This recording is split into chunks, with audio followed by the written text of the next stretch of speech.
Sufjan Stevens, Illinois, or Come On Feel Illinois. The great gigabyte in the sky likes to tell you what to like. We all dance to our own algorithms. It thinks with a degree of reason that if I like Arcade Fire and Fleet Foxes, I will like Sufjan Stevens. But that puts me off because I think they think I like Indie Americana. And even though I had heard Sufjan Stevens, I still thought it was going to sound like Neutral Milk Hotel. I came across his name so frequently that I watched the documentary, if only to learn how to pronounce his name. The documentary saved me from ploughing through a very large body of work and made me conclude that I would listen to 2 albums on Amazon Prime and buy this one for the van.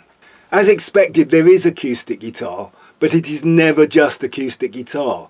There is always something else interesting going on, organic or electric.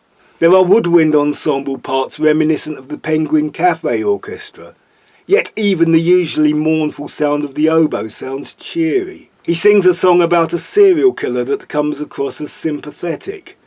He makes a virtue of the way the killer dresses as a clown for his victims, and the tender respect he shows the corpses. Yet he is a Christian and has recorded an implausible number of Christmas songs. To me he sounds like the Flaming Lips on auto-tune, with the happy clappiness of the polyphonic spree peppered with some classical minimalism, with some traces of Philip Glass and Steve Reich. Illinois is a big Brian Wilson smile of an album. It is how my mind would sound if all my thoughts were sung by the sweetest of voices with a heavenly choir and Tijuana brass. For a crash course in Sufjan Stevens, I would check out the song Chicago. I would be disappointed if you were disappointed. When I hear talk of Sufjan Stevens, I also hear the name Bon Iver mentioned. I found this Bon Iver CD, For Emma Forever Ago, in the Beaconsfield Oxfam Music and Bookshop.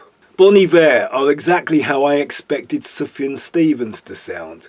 It has the same high-pitched singing of sweet melodies, but little of the experimentation, and though very pleasant, it throws up few surprises. It was very good to cycle to. If you look for pictures of Sufjan Stevens, he is often pictured standing in front of colourful angels' wings, whereas in my mind I picture Bon Iver in sepia tones, like the band on the cover of their self-titled album. Sufjan Stevens, Illinois, Bon Iver, For Emma Forever Ago.